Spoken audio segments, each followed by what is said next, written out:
তাদের কার্যক্রম।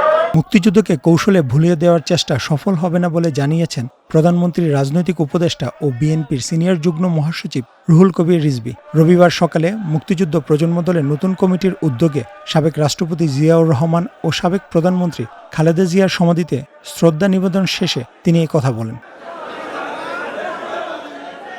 নতুন প্রজন্মের নেতৃত্বে গঠিত এই কমিটি মুক্তিযুদ্ধের চেতনাকে আরও সুসংগঠিতভাবে ছড়িয়ে দেবে বলেও জানান রিজভী।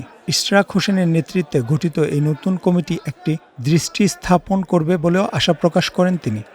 আমরা সবাই জানি ইশরাক হোসেন অত্যন্ত দক্ষ, যোগ্য সংগঠক এবং অত্যন্ত সাহসী তরুণ।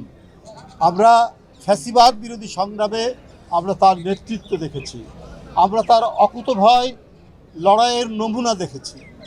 সুতরাং তার নেতৃত্বে এবং মন্ত্রীর নেতৃত্বে মুক্তিযুদ্ধ প্রজন্ম দল সারা বাংলাদেশে মুক্তিযুদ্ধের যে এক প্রলয়ঙ্করী ঘূর্ণিঝড়ের মধ্যে দিয়ে হানাদার বাহিনীকে পরাজিত করার যে গৌরবোজ্জ্বল পতাকা, সেই পতাকাকে তারা ধারণ করে গোটা জাতির কাছে মুক্তিযুদ্ধের বার্তা, যুদ্ধের বার্তা, সাহসের বার্তা, স্বাধীনতার বার্তা পৌঁছে দেবে।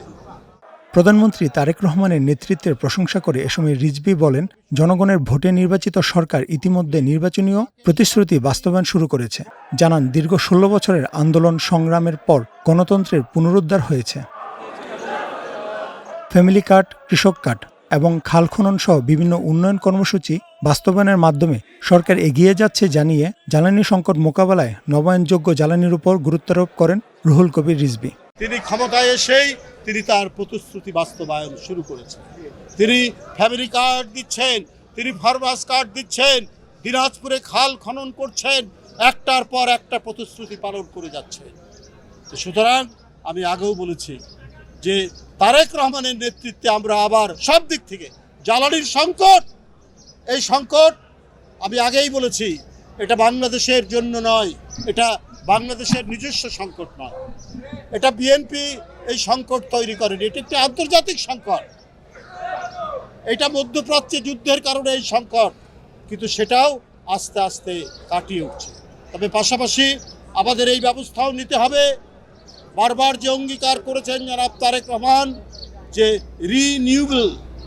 রিনিউয়েবল যে এনার্জি, সেই এনার্জির তিনি যে প্রতিশ্রুতি দিয়েছেন সেটা তিনি অবশ্যই করবেন।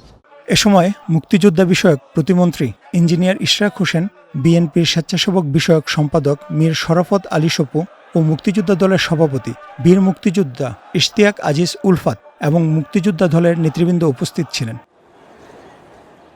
সোহেল রানা, বিজয় টিভি, ঢাকা।